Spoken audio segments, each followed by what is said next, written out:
Achieving lifelike aesthetics in dentistry starts with understanding color. Hi, future dentist. I'm Dr. Rashmi Singh, prosthodontist and implantologist. And in today's video, we are going to break down the optical properties of dental materials, focusing on hue, chroma, and value, and how the visual systems like Munsell color system help us master the shade matching. So let's start with the color and the color perception. As we all know, light is an electromagnetic radiation that can be detected by human eye. And the eye is sensitive to only a range of wavelength that is approximately from 400 nanometer to 700 nanometers.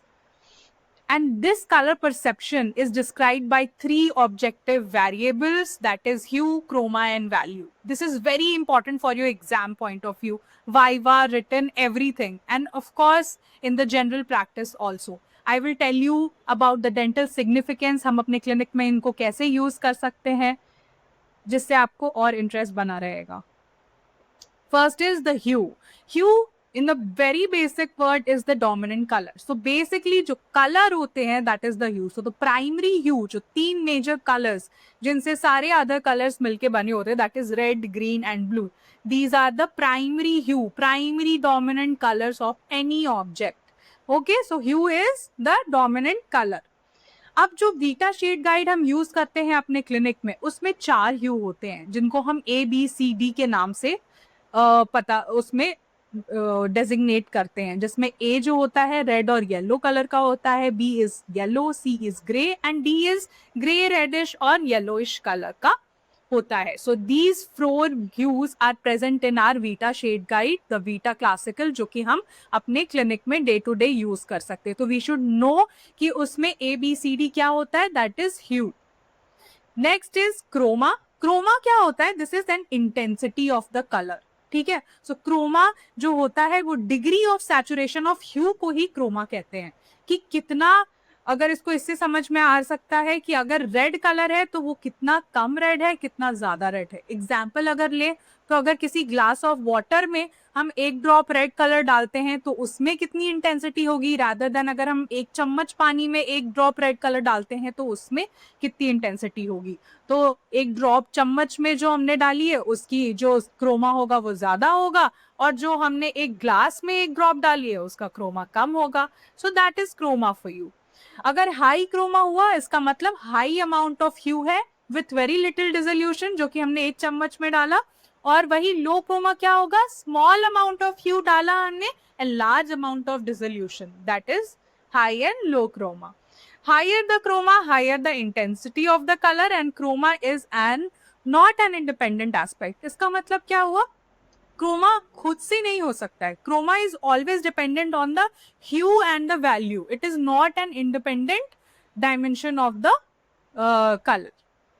In the Vita shade guide which we use, उसमें जो 1 2 3 4 जो होता है that is designated, that is the numerical value जो कि Croma को designate की गई है. सो फॉर एग्जाम्पल जो इस शेड गाइड में मोस्ट ऑफ द पेशेंट का जो हमारे इंडियन में A2 या A3 शेड होता है उसमें A3 लिखा होने का मतलब है कि hue of reddish yellow colour and chroma of number 3, यानी इंटेंसिटी कितनी होगी 3.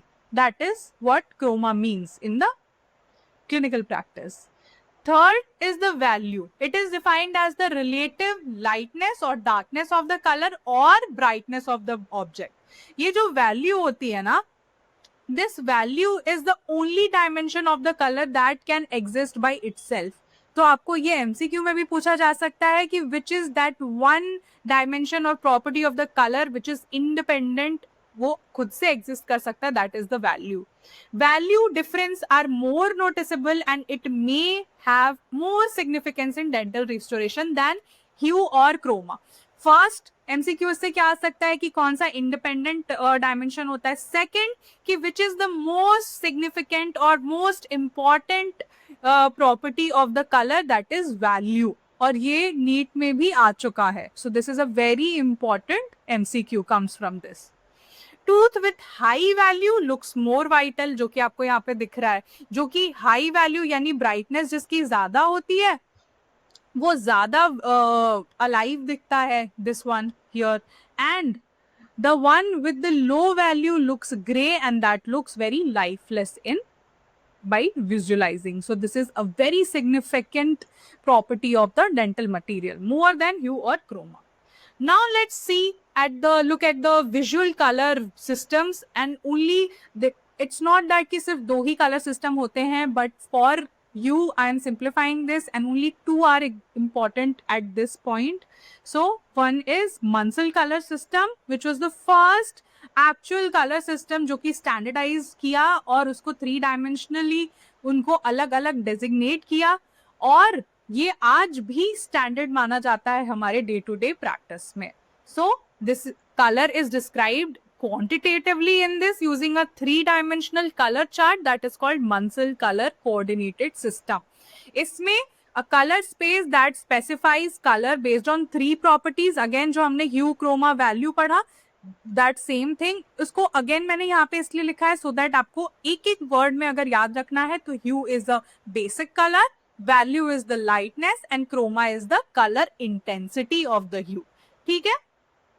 And it was given by Albert H. Munsell in 1915. So it was one of the earliest, and that is still holds true. That is still a standard which we use nowadays. So Munsell color system, उसमें ह्यू, Croma and value बताया गया, जिसमें उन्होंने ये जो colour system जो को ह्यू को क्या किया, यूनिफॉर्मली स्पेस किया सेंट्रल एक्सिस पे, जो कि आपको यहाँ पे दिख रहा है, दिस इज ह्यू. ठीक है.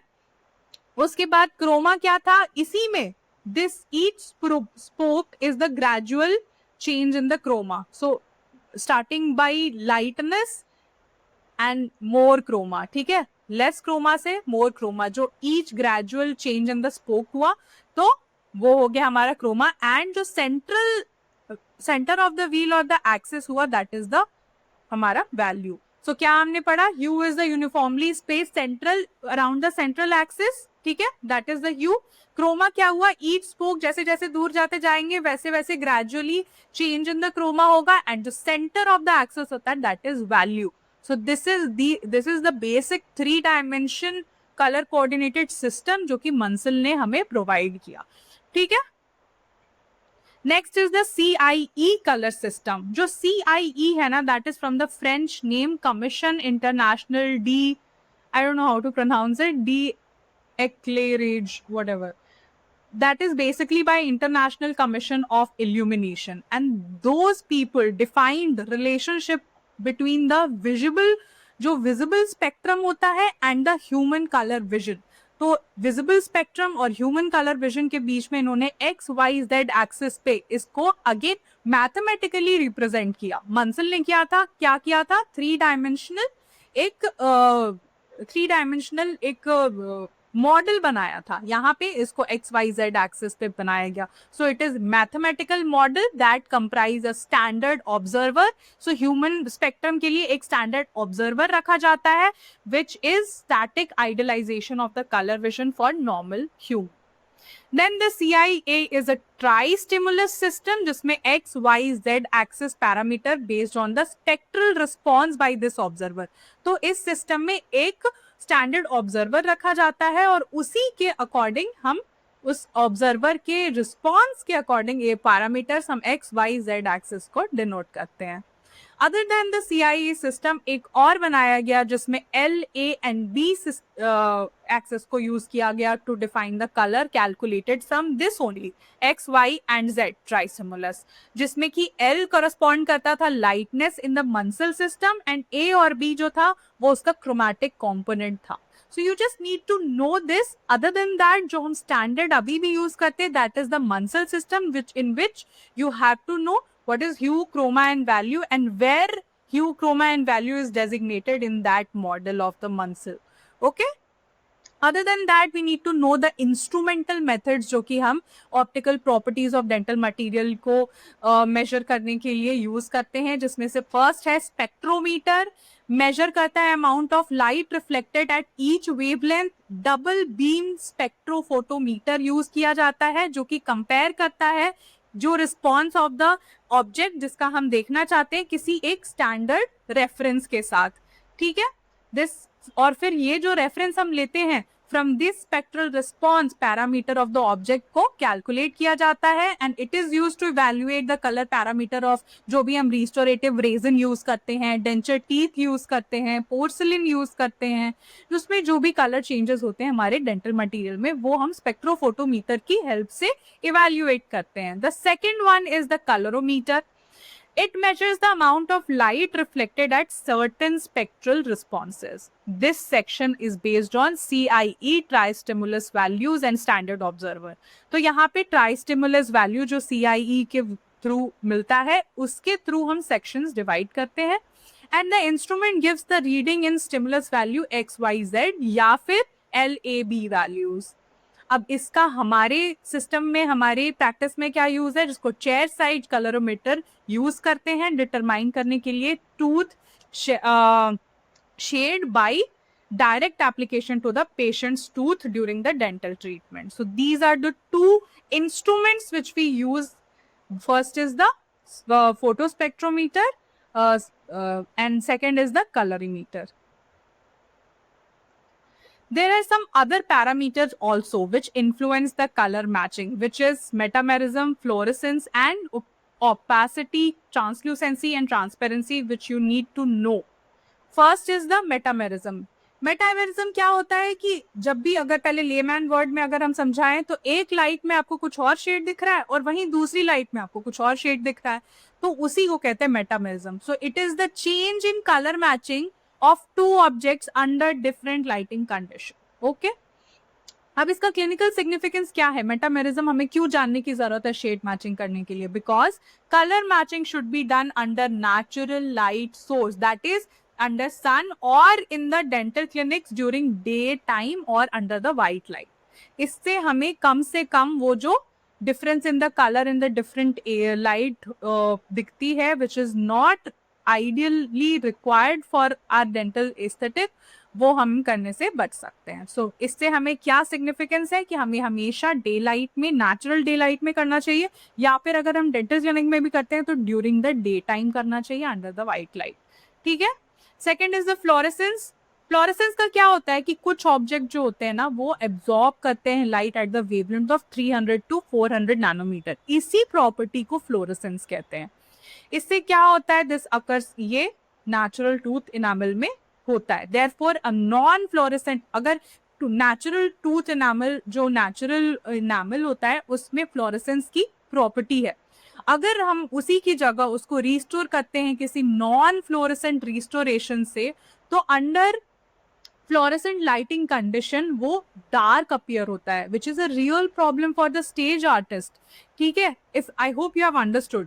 कुछ ऑब्जेक्ट्स जो होते हैं 300 to 400 नैनोमीटर की वेवलेंथ ऑफ लाइट को एब्जॉर्ब करते हैं. फॉर एग्जाम्पल हमारा नेचुरल इनामल, वही अगर हमने उस दांत को, नेचुरल इनामल को ऐसे किसी नॉन फ्लोरेसेंट रिस्टोरेशन से हमने अगर रिस्टोर कर दिया, तो under those fluorescent lighting condition it will look like this, जैसा इस फोटो में दिख रहा है. And that is not which is required for specially for the stage artist. Next is the opacity, translucency, and the transparency. Opacity refers to a object material's ability to transmit light, meaning it appears opaque. ठीक है. इसका मतलब कि अगर आप इससे समझो कि कोई भी लाइट अगर किसी ऑब्जेक्ट पे पड़ती है तो वो कुछ लाइट को अब्सॉर्ब करता है, कुछ वेवलेंथ को, और कुछ वो ट्रांसमिट और रिफ्लेक्ट करता है. ठीक है. लेकिन अगर कोई ऑब्जेक्ट ओपेक है, यानी कि उसने सारे का सारा लाइट जो है वो अब्सॉर्ब कर चुका है और वो कोई भी लाइट ट्रांसमिट नहीं कर रहा है, इसीलिए यहाँ लिखा है it refers to the materials inability to transmit light. ठीक है. तो वो ट्रांसमिट कर ही नहीं रहा है, वो सारा का सारा जो भी लाइट है वो अब्सॉर्ब कर ले रहा है. That means that material, that object will look opaque. Dental significance क्या है? जो भी मटेरियल्स विथ हाई ओपेसिटी होते हैं, like some restorative material, do not allow light to pass through it. This is often desirable in the areas जहां पे भी हमें अंडरलाइंग डिस्कलरेशन को मास्क करना होता है. अगर किसी भी पेशेंट का टूथ कलर शेड हमें मास्क करके कुछ दूसरा बनाना है, तो we need to apply some amount of opaque restorative material first, and then we can apply whatever we want जो कि हम क्रिएट करना चाहते हैं. So I hope you have understood opacity कहाँ पे डिजायरेबल है, जब भी हम किसी भी डिस्कलरेशन को मास्क करना चाहें वहां पे, या फिर सीवियरली स्टेनिंग हो गई है टूथ पे, तो वहां पे हम ओपेक रिस्टोरेटिव मटेरियल का यूज करते हैं. Second is translucency. ट्रांसल्यूसेंसी को fourth dimension of the colour भी बोला जाता है. 3 हमने पढ़ लिया, hue chroma value. Fourth dimension is the translucency. Describes as the ability to allow light to pass through but in a scattered or diffused manner rather than completely clear.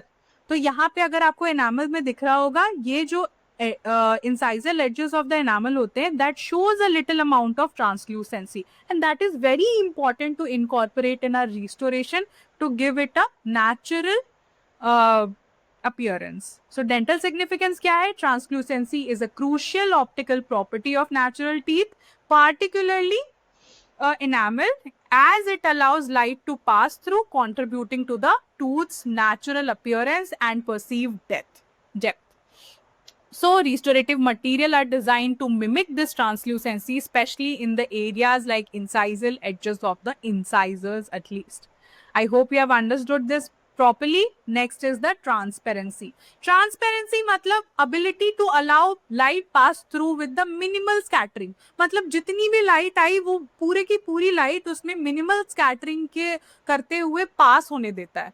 So allowing a very clear visibility through the material, and that is not required in our natural teeth. So dental significance, it's very rare in the natural teeth, and whatever is rare in the natural teeth, we do not need to replicate in our restoration also. So but very some restorative material like highly polished ceramic can be transparent, जिसमें कि हमें सिर्फ form change करना होता है, shade नहीं change करना होता है, तो उन केसेस में हम हाईली पॉलिश ceramics का भी यूज करते हैं. So this is what is opacity, translucency and transparency for you. I hope you have understood this topic clearly. This is a very important, a very small topic which is very important for your clinical point of view in your daily clinics and for exam point of view as well. I hope you have understood this properly. I'll come up with the next video very soon. Till then, happy studying.